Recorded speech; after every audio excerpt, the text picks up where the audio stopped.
13 de março de 2022. Meu amigo, o fotógrafo Orlando Brito, 1955-2022. Muito antes de o bicho-homem tomar rumo semelhante, os animais já se aglomeravam em grupos mais amplos do que as famílias biológicas a que pertenciam. Fizeram bem, pois assim alongaram o seu tempo de sobrevivência no planeta. A natureza das espécies foi generosa também com o ser humano, pois foi desse mesmo instinto de sobrevivência que deve ter emergido algo tão monumental e fugidio a definições como a amizade. Certo estava Sêneca quando escreveu que a amizade é um talento. E como todo talento, um dom. A amizade já foi considerada como superior à paixão, por ser menos conturbada, concentrar menos exigências ou ansiedades, capazes de perturbar a tranquilidade do fluir das ideias. A dádiva de ter amigos é outra. É a possibilidade de falar e de ouvir sem defesas. É a nossa válvula de segurança. Amigos dizem o que devemos ouvir na hora certa. Amores, na maioria das vezes, dizem o que queremos ouvir. 6 de fevereiro de 2022. Isto é um país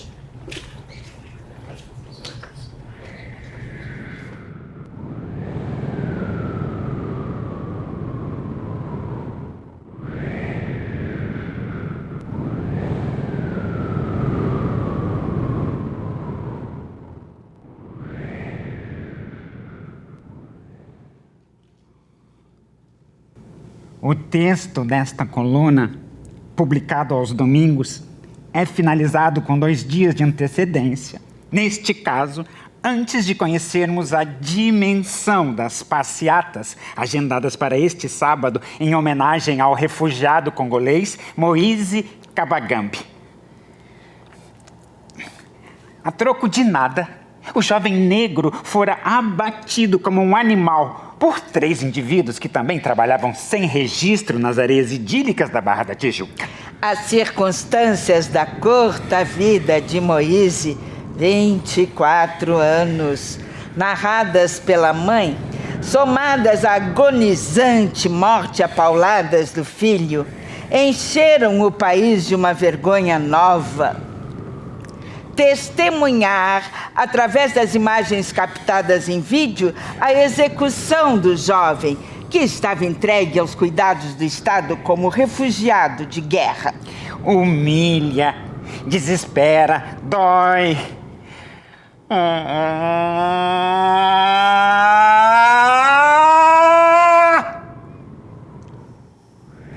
Abate. E impulsiona um instinto represado de se fazer ouvir, assinar manifestos, ir às ruas, gritar até perder o fôlego. Muito bem. E depois? Nada mudará enquanto não percebermos os tantos Moises, imigrados ou nacionais, com quem convivemos sem interesse. Cruzamos na rua, no trânsito, no trabalho, na vida, num simulacro de sociedade. Sociedade violentamente racista. A congolesa Ivone Laí, mãe do filho linchado, percebeu tarde demais o que todo negro brasileiro aprende já no ventre da mãe. Que um jovem negro é morto no Brasil a cada 23 minutos. segundo o Atlas da Violência 2021. Em 3 semanas deste verão carioca de 2022, houve 12 tentativas de linchamento de suspeitos de assalto nas areias da Zona Sul. Para refugiados haitianos, africanos e outros desvalidos, a deriva soa atraente a fantasia de um paraíso tropical tolerante e acolhedor chamado Brasil. De língua única, sem massacres étnicos nem guerras religiosas.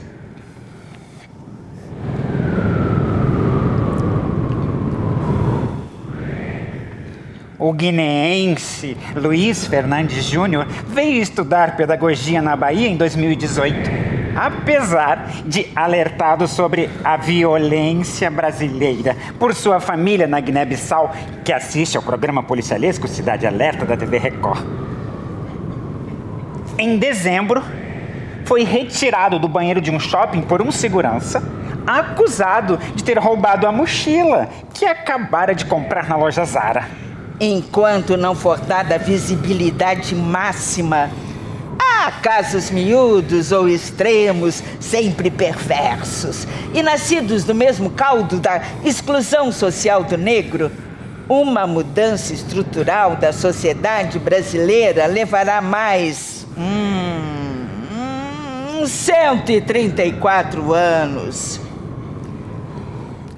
Se fizermos as contas das montanhas de páginas de jornal e de noticiário televisivo que as mídias dedicam a picuinhas do chamado Centrão, cabe perguntar se isso é de real interesse da população. O cidadão cansado entende bem melhor o relato, o desabafo, feito dias atrás pelo tenor lírico Jean William para a jornalista Mônica Bergamo. William fazia a travessia na balsa Santos-Guarujá, sentado no banco do motorista do seu super jeep, quando foi abordado por um PM, que lhe apontava uma arma. Intimado a descer com as mãos para o alto, foi perguntado aos gritos se era o proprietário do veículo de luxo, se tinha ficha na polícia, se portava drogas. Dentre os vários motoristas presentes na balsa, só ele foi pinçado e tratado como bandido à vista de todos. William é negro. O Brasil ainda pode ser considerado uma nação quando ancorado no racismo estrutural e na violência estimulada?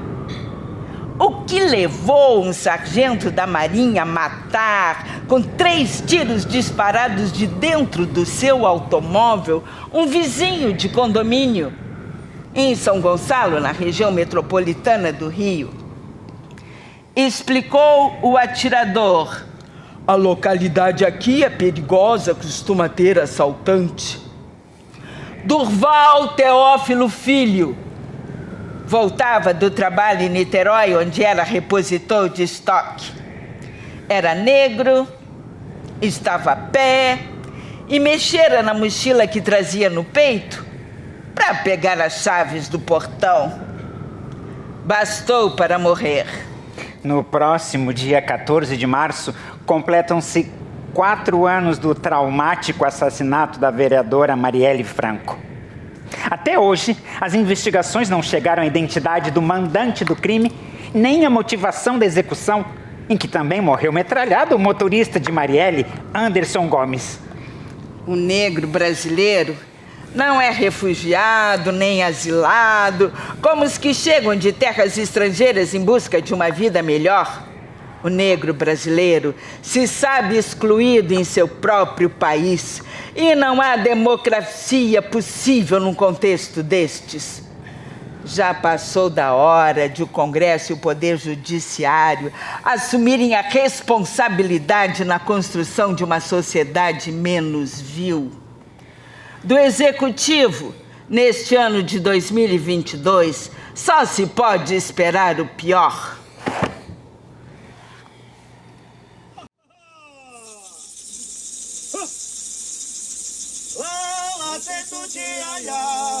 tá manelhado já, tem que se consertar, tem que se consertar.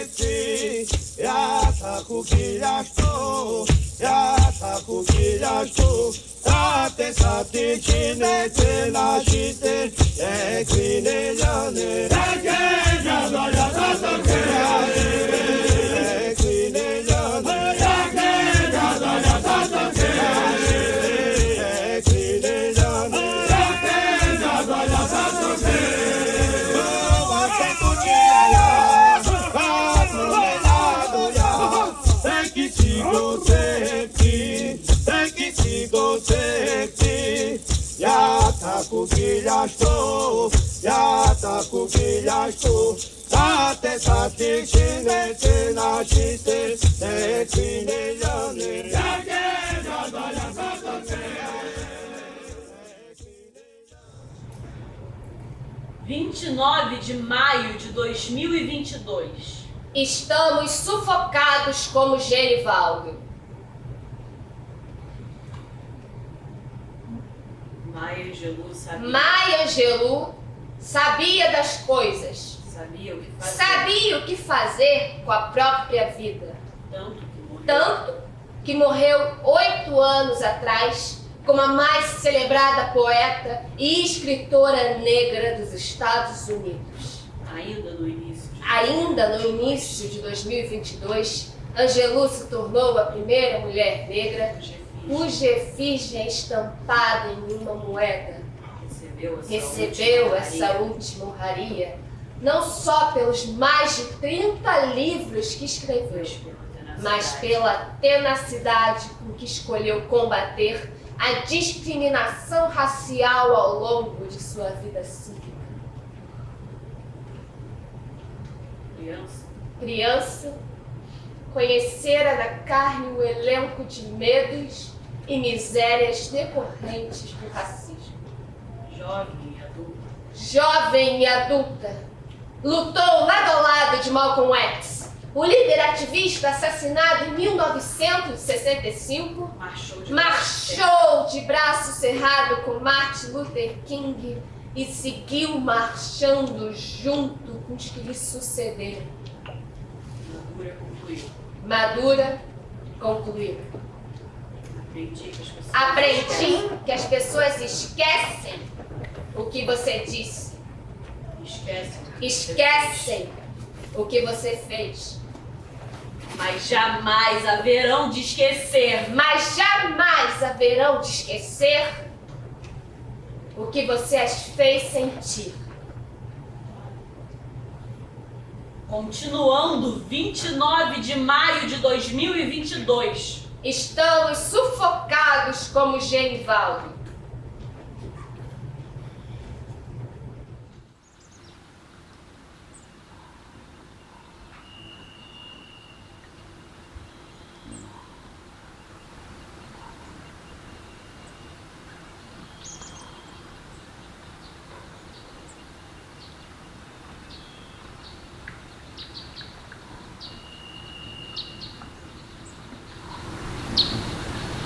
Alisson de Jesus é sobrinho de Genivaldo de Jesus Santos, o sergipano de 38 anos, abordado pela Polícia Rodoviária Federal, a PRF, numa estrada enlameada de Umbaúba. À luz do meio-dia, o Alisson viu o tio levantar a camisa e erguer os braços, mostrando aos agentes não estar armado. Trazia consigo apenas os medicamentos para a esquizofrenia que lhe permitiam viver em paz. Viu o tio ser derrubado à força, debater-se, ser imobilizado, amarrado e socado no camburão.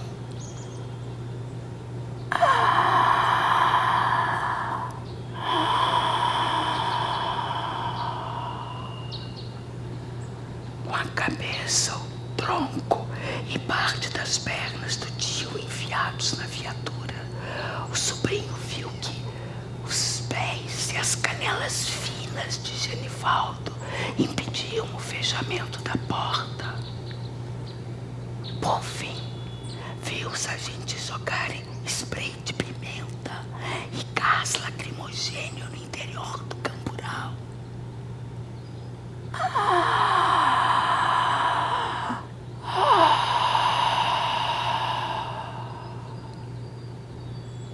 Lufadas de nuvens tóxicas puderam escapar pelas frestas do porta-malas. Genivaldo não. Morreu de asfixia ali dentro. O Brasil inteiro tornou-se testemunha deste crime hediondo, graças aos vídeos feitos por moradores de Umbaoba, que a tudo assistiram em agonia, desespero, horror e resignação diante de um poder sem freios. Como exigir que interviessem, que impedissem. Um dia antes, uma operação deflagrada pelo Batalhão de Operações Policiais Especiais, o BOP, da Polícia Militar do Rio, em conjunto com a PRF, havia deixado um rastro de pelo menos 23 cadáveres. Na Vila Cruzeiro, favela da zona norte da capital fluminense, os relatos de execuções, torturas, tiros de fuzil no rosto dessa chacina cega por parte do estado do Rio talvez já tivessem chegado a Umbaoba quando o tio de Alisson foi abordado. Como então não ter medo, sendo apenas um cidadão civil e negro? Vale lembrar que Genivaldo foi abordado e morto por dirigir moto sem capacete perto de sua casa. Alguma vez, algum agente da PRF ou de outra unidade policial cogitou abordar o ex-presidente da República pelas infrações que gostava de cometer país afora, por terra ou mar. Ou um único integrante de suas motociatas. A pergunta é simplória, mas a brutalidade policial brasileira também é.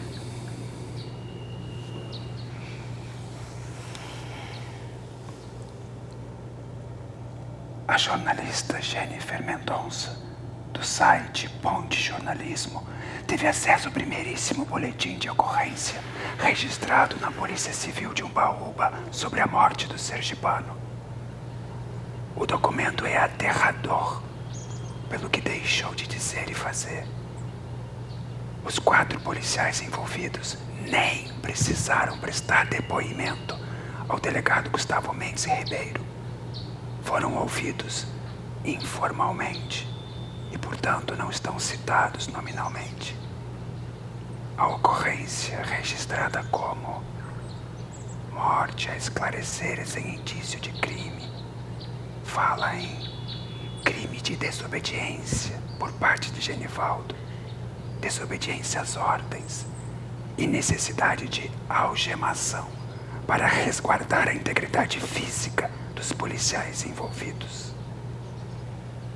Outro documento, um boletim interno da PRF divulgado pelo Intercept Brasil, com depoimento e identidade dos 4 agentes, atribui a morte do abordado a uma fatalidade desvinculada da ação policial legítima e mal súbito. O Brasil está reduzido a picos de indignação em intervalos cada vez menores. Está difícil respirar diante da sucessão de barbáries nacionais. Mas proclamar indignação a peito aberto, mesmo com sinceridade e arrojo, é fácil, quase uma desculpa. Difícil e trabalhoso é o caminho do combate diário por algum sentido coletivo de humanidade. Neste Brasil de 2022.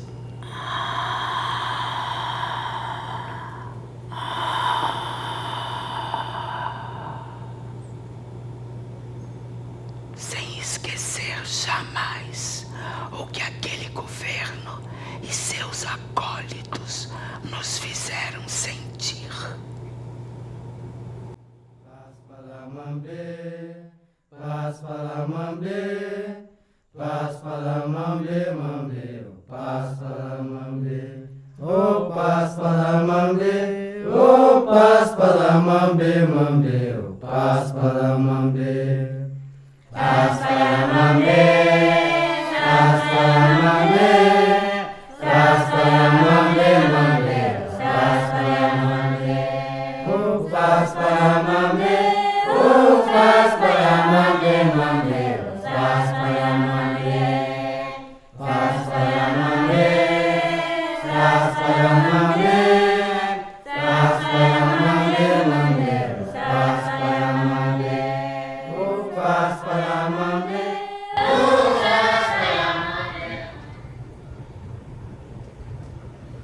3 de abril de 2022. Democracias precisam se unir contra ameaças. O cofre da humanidade existe há quase 15 anos. Construído pelo governo da Noruega em 2008 como Banco Global de Sementes, ele porta o nome oficial de Svalbard Global Seed Vault.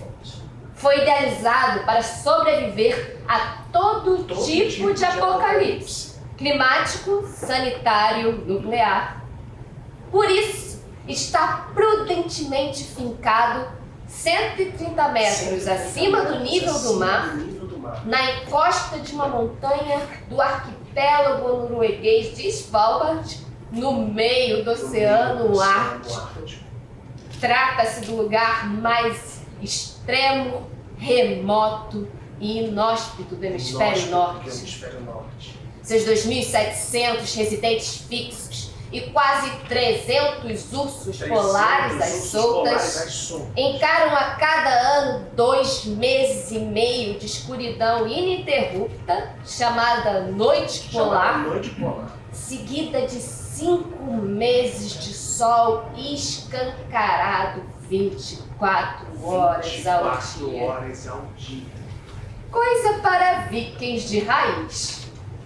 Segundo o jornalista Bruno Garatoni, um dos poucos brasileiros que se enfiaram naquelas paragens, é preciso atravessar um túnel de 120 metros, escavado na montanha congelada, passar por 5 portas à prova de explosões, para acessar o cofre bunker.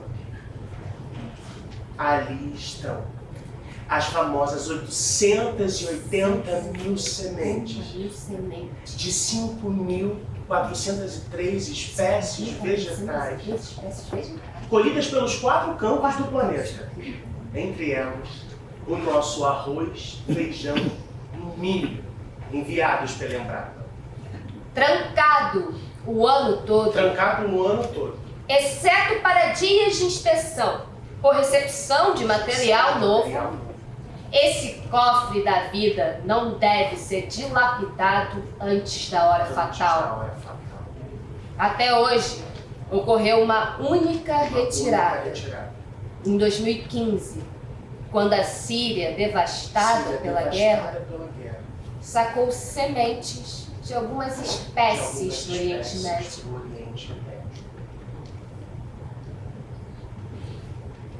20 de janeiro de 2022. Em carne viva.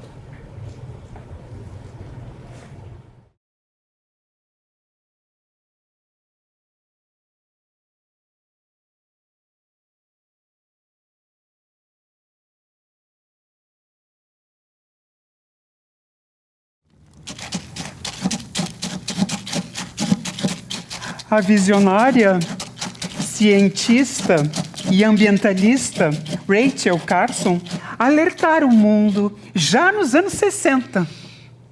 O controle da natureza.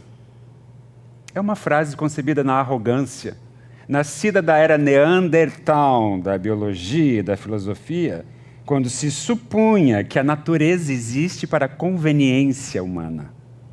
Bingo! No Brasil de 2022, como ao longo dos seus 200 anos desde a independência, a natureza continua a ser tratada como commodity a serviço de suas sucessivas elites. As cenas de horror vividas em fevereiro do ano passado por moradores de Petrópolis, na região serrana do Rio, vieram consolidar algo semelhante a um trauma nacional por abandono à própria sorte. O sentimento é de um país à deriva em mãos delinquentes, tanto no governo como no Congresso, esquecido num faroeste institucional sem precedentes. A dimensão da tragédia mais recente foi resumida com precisão por Flávio Oliveira na sua coluna. Começava assim: estão soterrados o Estado brasileiro e o Estado Rio de Janeiro, incapazes de, 48 horas depois de uma tragédia com centenas de mortos, assistir às áreas devastadas.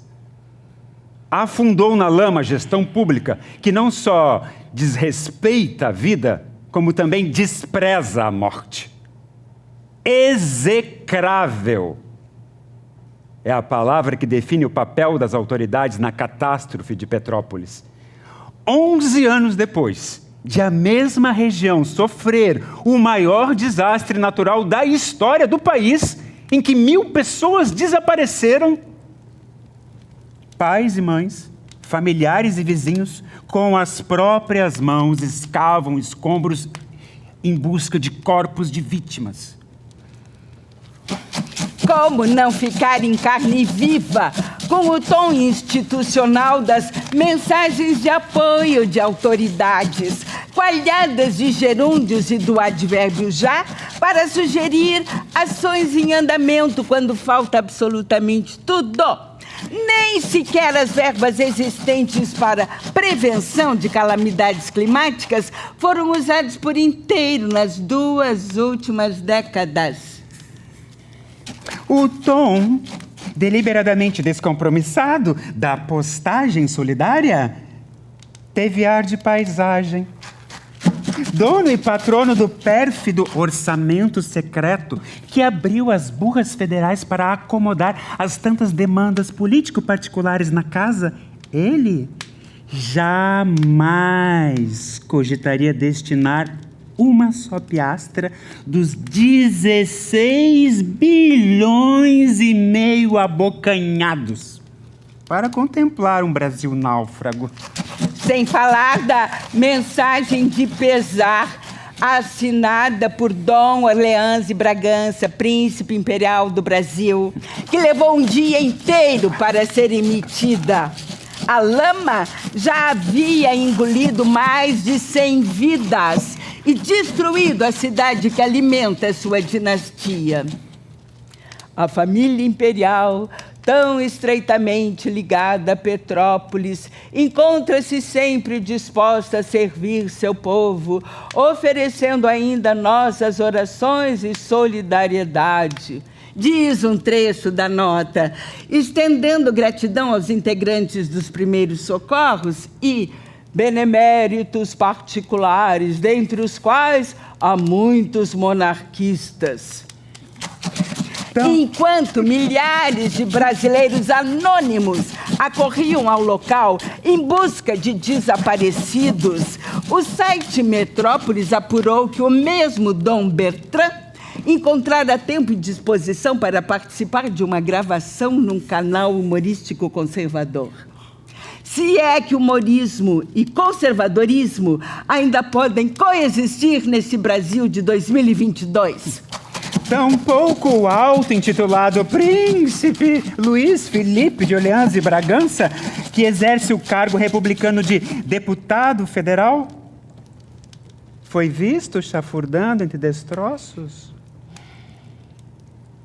tetraneto do imperador Dom Pedro II, o parlamentar adquirirá nova notoriedade em 2021 ao omitir do Tribunal Superior Eleitoral mais de 7 milhões que depositara numa offshore nas Ilhas Virgens.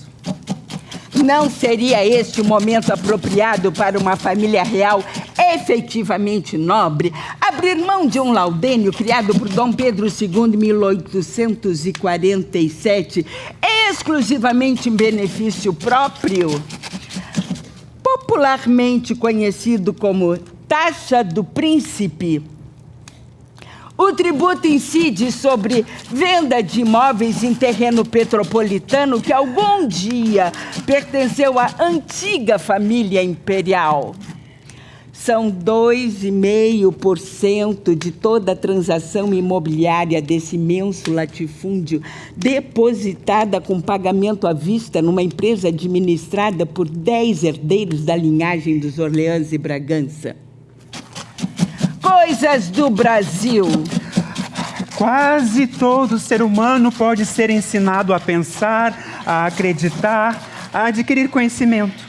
Mas ninguém pode ser ensinado a sentir. O povo brasileiro jamais conseguirá ensinar o que é humanidade a governantes e lideranças desprovidos deste privilégio.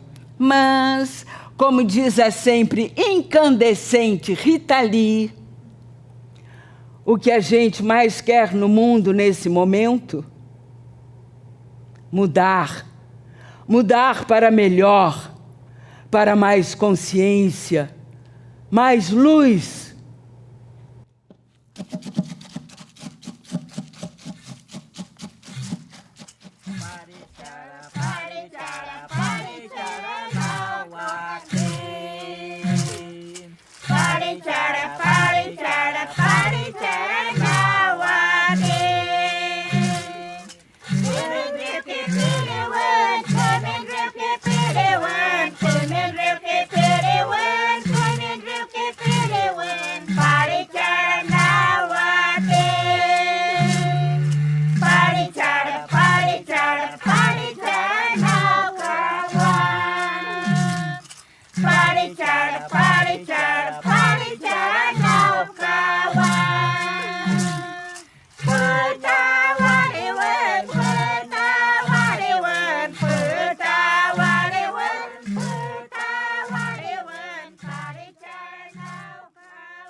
De fevereiro de 2023. O pálido ponto azul. Carl Sagan tinha 5 anos de idade em 1939, quando visitou a Feira Mundial de Nova York. Ficou maravilhado com uma cápsula do tempo. Lacrada hermeticamente, a câmara continha jornais, livros e artefatos do cotidiano da época, como um guarda-chuva e um chapéu de dama. Viu-a ser enterrada no solo da área da exposição, no bairro do Queens, para quem sabe ser reaberta no inimaginável ano de 6.939, por alguma civilização superior. Escreveria mais tarde. Havia generosidade e humanidade naquela ideia, como mãos estendidas ao longo de séculos, ou um abraço em nossa posteridade. O garoto Carl, tornado astrofísico de referência mundial, apaixonado divulgador do saber, despertou gerações inteiras para a beleza da ciência planetária. Foi Sagan, como se sabe, quem nos ensinou a ver as primeiras imagens da nossa vizinhança cósmica, produzidas pelas naves espaciais Voyager 1 e 2 meio século atrás. O azul perturbador de Netuno, o esverdeado planeta Urano, a luminosidade de Júpiter. Também foi ideia dele mandar a bordo dos Voyagers um disco de ouro, uma cápsula do tempo que contém amostras de como éramos em 1977. A seleta de sons colhidas no planeta incluiu acordes de bar, Um beijo, a erupção de um vulcão, a linguagem de uma baleia jubarte, entre outros. O mais lírico, porém, Carl Sagan deixou para o final. Quando a Voyager 1 completou a sua missão exploratória e obteve a última imagem programada, a de Netuno, a NASA decidiu desligar as câmeras da nave para poupar energia e mantê-la mais tempo no espaço. Só que, no entender de Sagan, a missão não seria completa sem uma imagem da Terra dos homens. E apesar das objeções da equipe científica, para a qual a distância da nave resultaria em uma imagem sem valor científico, Sagan bateu o pé. Só por isso, no dia 14 de fevereiro de 1990, o nosso planetinha foi fotografado a cerca de 6 bilhões de quilômetros de distância. A imagem imortalizada recebeu o nome de pálido ponto azul. Um grão de areia suspenso num facho de sol. Descreveu Sagan em monólogo maravilhoso sobre a imagem. E continua. Toda pessoa que você ama, conhece, já ouviu falar. Todo ser humano que algum dia existiu. Todo herói ou covarde, rei ou camponês, criador ou destruidor da civilização. Todo casal jovem apaixonado. Toda mãe, pai, criança esperançosa. Todo professor de moral. Todo político corrupto viveu, vive e viverá nesse pálido pontinho azul. 1º de maio de 2022. Consciência.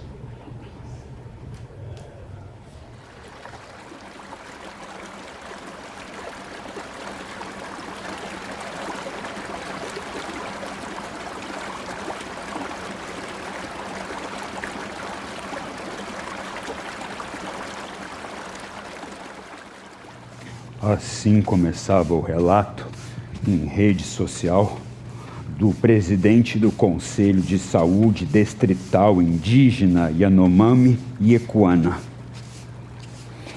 Eles chegaram de surpresa, só estavam as 3. Uma criança de 4 anos, uma menina de 12 e uma adulta, todas da tribo Yanomami. O restante da comunidade estava no mato, trabalhando na roça e caçando. Então elas estavam sozinhas e os garimpeiros se aproveitaram.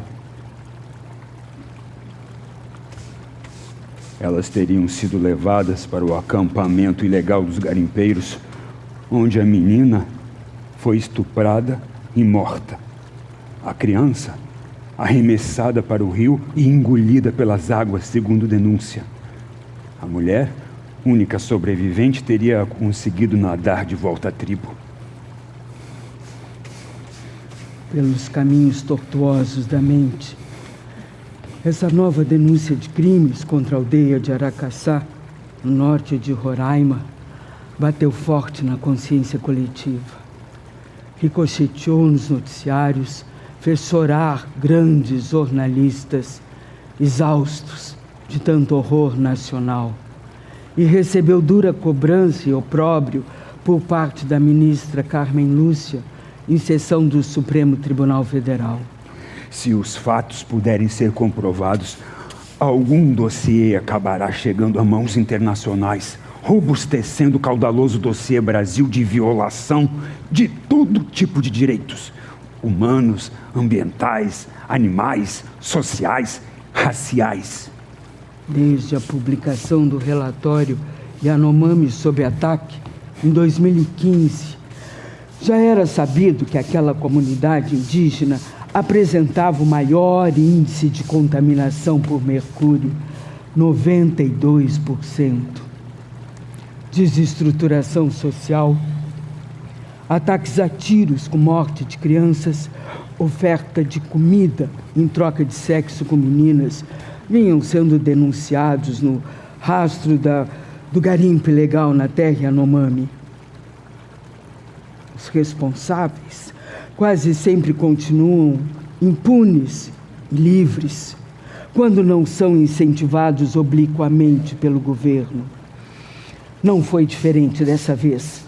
Equipes da Polícia Federal, da FUNAI, do Ministério Público Federal despachadas para Araçá informam não haver encontrado indícios do crime. E assim chegamos a 2022.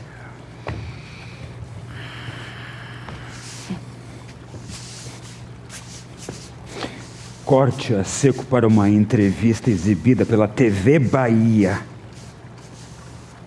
Madalena Silva é negra e traz na pele seus 62 anos de idade, 54 dos quais dentro de uma casa de família, onde era submetida a condições análogas à escravidão. Não tinha salário, não tinha folga, não sabia o que era ser gente. Resgatada um ano atrás por auditores do Ministério do Trabalho, Madalena talvez pensasse estar preparada para falar do passado. Mas não se preparou para o presente de sentar-se à mesa com uma jornalista branca, Adriana Oliveira. Quando a repórter lhe estendeu as mãos para confraternizar, tudo veio à tona e com força. O que se viu foi um ser humano desumanizado, arrancado da liberdade de ser negro.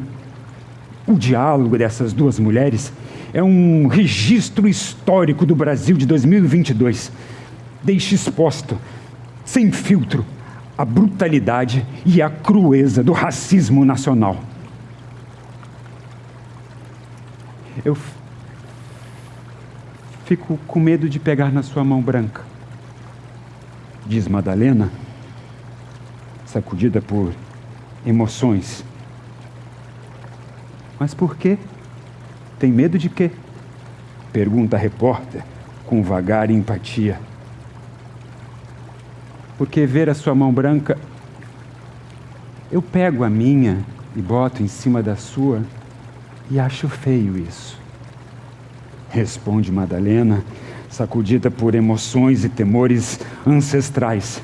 Vimos uma vida negra em frangalhos. Cenas assim não se ensaiam. Elas simplesmente explodem e delas brota uma consciência.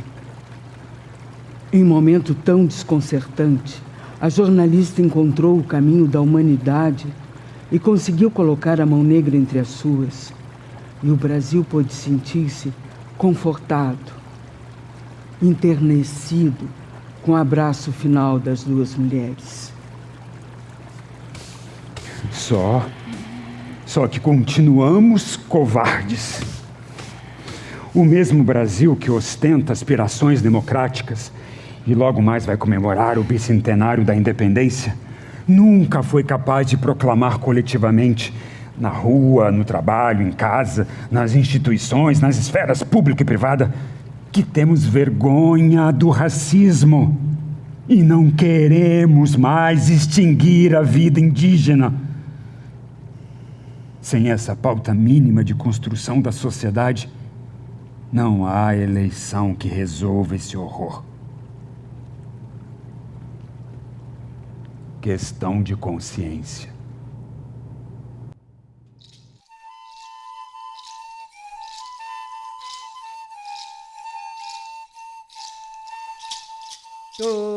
Tu pada de ya, tu pada de ya, wa ye ruwe aga de pada de ya, wa ye ruwe aga de pada de ya, wa ye ruwe aga de pada de ya, wa ye ruwe aga de pada de ya. Tu pada de ya.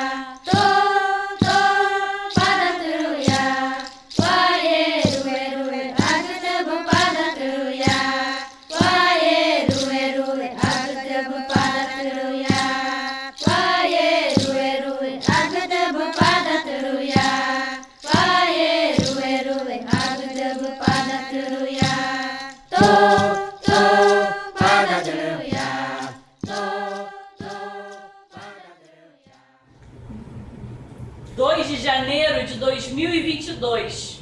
Quanta dor! Era o primeiro Natal na Grande Guerra de 1914-1918, que eliminou mais de 21 milhões de vidas. E o narrador, um capitão britânico, tremia de frio numa trincheira lameada da Bélgica. Ele e seus companheiros do 1º Regimento Real passavam dias e noites agachados, num ciclo interminável de insônia e medo, biscoitos azedos e cigarros inutilizados pela chuva. Descreveu ele.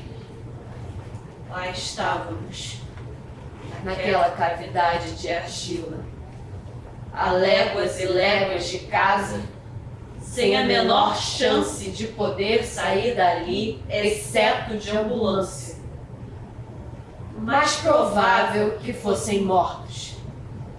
Perto das 22 horas do dia 24, ele percebeu um ruído novo no campo de batalha, vindo dos Boches, como os aliados chamavam os inimigos alemães.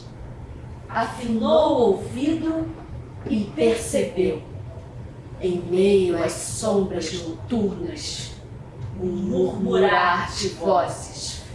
Seus companheiros também estranharam. Perceberam, então, tratar-se de cantorias.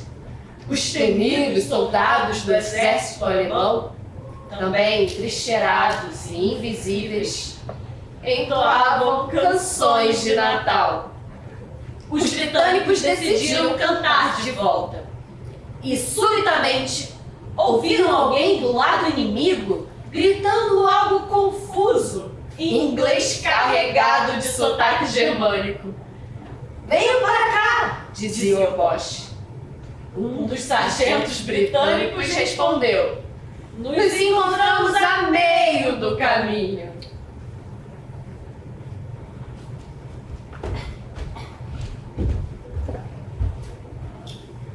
E assim foi. Feito catadores de caranguejos saindo dos manguezais do delta do Parnaíba, recrutas encharcados dos dois lados começaram a emergir de suas trincheiras e a se olhar como o que eram. Apenas homens jovens, longe de casa, mandados para a guerra. Houve apertos de mão, oferecimento de tabaco e vinho. As provisões dos alemães eram bem melhores que as dos aliados. E as cantorias bilíngues se estenderam noite adentro. Naquele dia, não disparamos um só tiro. Parecia um sonho. Nos 4 anos seguintes, a Grande Guerra seguiu seu curso de mortandade até então inédito, propiciada pela produção em massa de artefatos bélicos, como aviões e armas capazes de fazer 500 disparos por minuto. Nas centenas de conflitos armados posteriores, nunca mais houve espaço para uma trégua como a daquele Natal de 1914. 12 de junho de 2022. Requiem, por Philips e Bruno.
Alessandra Sampaio tinha a angústia do não saber estampada no rosto e na voz quando surgiu pela primeira vez no telão da Globo News e entrevista André Trigueiro. Seu marido, Don Phillips, jornalista britânico radicado no Brasil, havia desaparecido há dias na Amazônia, junto ao indigenista Bruno Pereira, e tudo eram incógnitas. Havia um blackout total de notícias, nenhum vestígio ou pista de ambos, e tudo eram incógnitas. Apesar do desamparo, Alessandra conseguiu retratar de forma indelével o companheiro de vida. Eu sou espiritualizada. O Dom, mais reservado, me dizia: Alê, para mim, Deus é a natureza. Quem a ouviu murmurar frase tão absoluta entendeu tudo. Entendeu principalmente o motivo de a frase seguinte começar no condicional. Se ele partiu ali, foi no meio do Deus no qual acreditava. Foi quase um requiem, belo, profundo, eterno. Vale para dois seres humanos raros. Ao contrário das outras criaturas que habitam a Terra, os humanos desaprenderam a andar por ela com a leveza e o cuidado de um Dom Phillips e um Bruno Pereira. Dom Phillips, como o mundo inteiro agora já sabe, fez do compromisso com a selva brasileira e da proteção aos povos indígenas uma razão de vida. Anos a fio, de caneta na mão e caderno de jornalista sobre os joelhos, ouvia e escrevia, ouvia e fazia amigos, ouvia e anotava. Conquistou respeito e admiração por seu jornalismo rigoroso, em região coalhada de predadores humanos. Bruno Araújo Pereira, por seu lado, tido como o maior indigenista em atividade no Brasil e há décadas referência internacional sobre nossos povos indígenas, deveria ser motivo de orgulho irrestrito por parte da Fundação Nacional do Índio, certo? Errado. Não para a FUNAI, desossada com fúria pelo desmatador em chefe, o ex-presidente da República.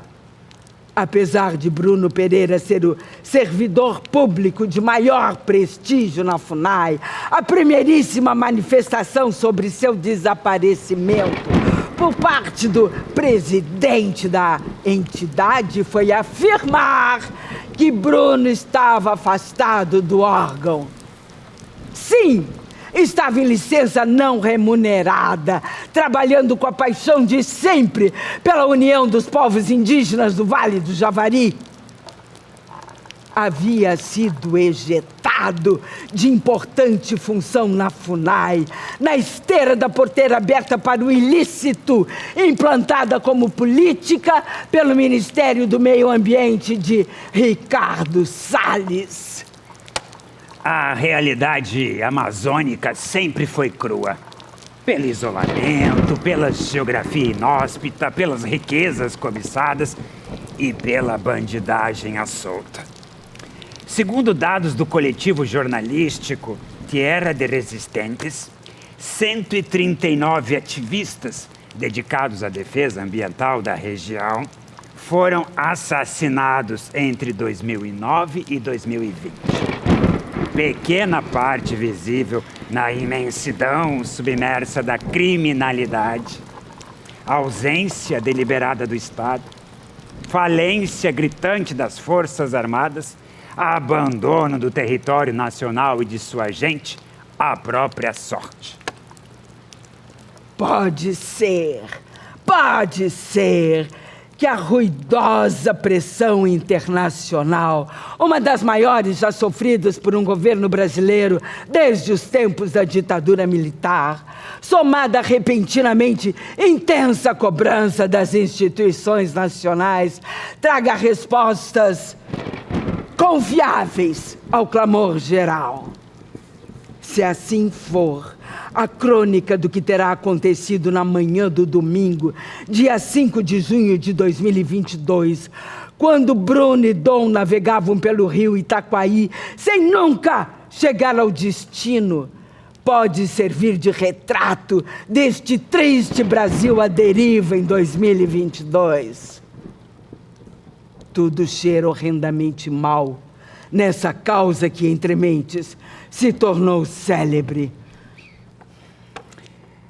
Para a escritora Ursula Le Guin, uma das maiores dádivas da vida é conhecer o abismo da escuridão para deixar de temê-la. Pode ser. Também não são poucos os que proclamam ser a noite mais verdadeira do que o dia. A realidade mais urgente é haver claridade e verdade. Se as nossas raízes estão na terra também está a nossa humanidade.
(21 de maio de 2023). Ode à alegria. Início de primavera no hemisfério norte. Sempre dá aquela comichão gostosa. É largar os capotes pesados em casa e sair à rua leve, livre e renascida. Foi um desses sabadões primaveris de maio de 2012 que moradores de Sabadell, cidade catalã da província de Barcelona, conheceram uma alegria coletiva transbordante. Ao cair da tarde, um flash mob com mais de 100 músicos da Sinfônica Del Valles e corais regionais brotou do nada na Praça San Roque, em meio a flaner e a criançada, e começou a tocar a transcendental Ode à Alegria de Beethoven. O vídeo daquele momento mágico de comunicação humana, facilmente acessível no YouTube, pode servir de teste para o grau de humanidade raiz que ainda nos habita. Quem permanecer insensível à cena, incapaz de se desligar do cotidiano que nos aplasta, é caso perdido. Melhor ir alinhar-se na inteligência artificial.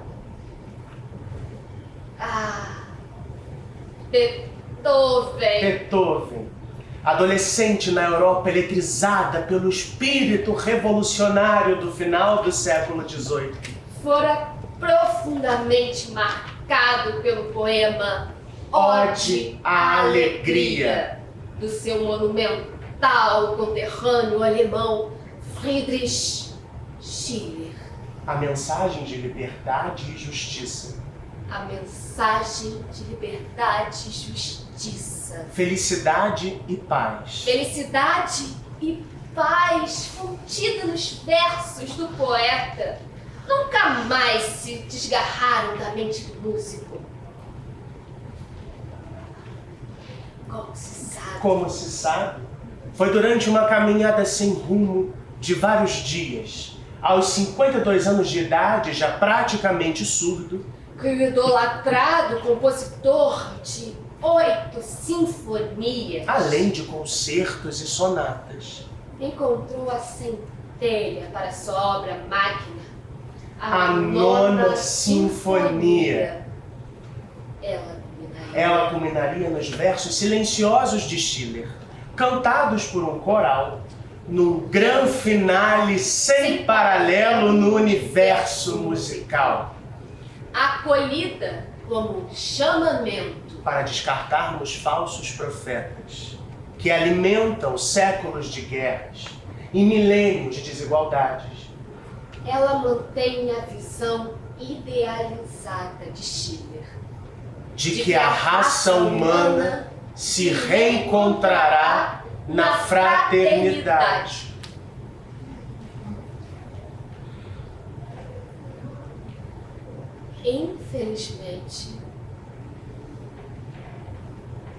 Infelizmente, basta olhar à nossa volta para constatar que não é bem assim. As distâncias que separam a natureza do ser humano e os humanos entre si continuam abissais. Não importa! A arte existe para nos transportar ao possível. Seja cantarolando Imagine de John Lennon, seja para escancarar a alegria com Flash Mob de Sabadell. 8 de janeiro de 2023. Manhã de 8 de janeiro de 2023. Lula 3, o começo.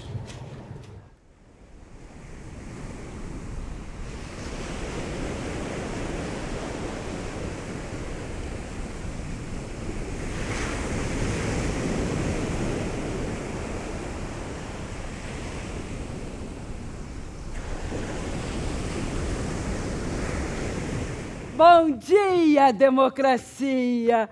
Como é lindo o teu rosto! Postou no 2 de janeiro deste ano de 2023 o imortal da Academia Brasileira de Letras, Marco Lucchesi, recém-nomeado presidente da Biblioteca Nacional. Difícil achar palavras mais gostosas para o arrastão de alegria vivenciado pelo Brasil no festão da posse do atual presidente. Deu até vontade de responder em voz alta, bom dia, e sorrir. Ninguém, nada conseguirá apagar da história nacional o radioso domingo inaugural do 3º mandato presidencial de Lula. Foi o Brasil subindo a ladeira, no caso, a rampa do Palácio do Planalto. Correu o mundo a imagem do casal presidencial e vice, ladeados por um cacique, o grande Raoni, de 90 anos, um artesão, um professor, um metalúrgico, um ativista de inclusão, uma catadora, um menino da periferia, uma cozinheira e a cadela vira-lata Resistência. Tudo junto e misturado, com um mar de povo alegre ao fundo. Mas a alegria coletiva assusta. A autenticidade e diversidade individual assustam. A realidade, bagunça democrática, assustam quem está impregnado de preconceitos. O medo aprisiona e levou a veterana colunista Ana Marina, do estado de Minas, cujo caderno de cultura é dos melhores da imprensa nacional, a se sentir ofendida com o que viu na TV. Podemos ter índios pretos estropiados compondo nosso povo. Mas colocar essa seleção na cara da nação me pareceu uma forçada de mão. Essa gente, responsável por representar o novo poder, me causou péssima impressão. A visão racista do essa gente nada tem de excepcional, apenas não costuma ser explicitada de forma tão direta nos jornais. O Brasil, que gostaria de não ter povo, ou aquele para quem o povo deveria ter a gentileza de permanecer invisível, não deixou de existir com a vitória do atual presidente. Está apenas se recompondo do baque eleitoral. Enquanto isso, a nova Brasília vai se tornando uma colorida nova capital do poder nacional, com vestidos, batas, cocares, terninhos e pantalonas, convivendo entre ternos e gravatas. Se o núcleo político do governo anterior abrigava 38% de militares, no primeiro escalão do governo atual, os militares representam apenas 2%. Na manhã de sexta-feira, sentado na cabeceira de uma mesa cujo tamanho Vladimir Putin apreciaria, o presidente reuniu toda a banda do seu primeiro escalão e suas lideranças no Congresso. Este será o mandato de minha vida. Voltou a dizer, refraseando o que já dissera durante a campanha. Veterano no cargo, desta vez está determinado a errar o mínimo possível. Bom dia, democracia!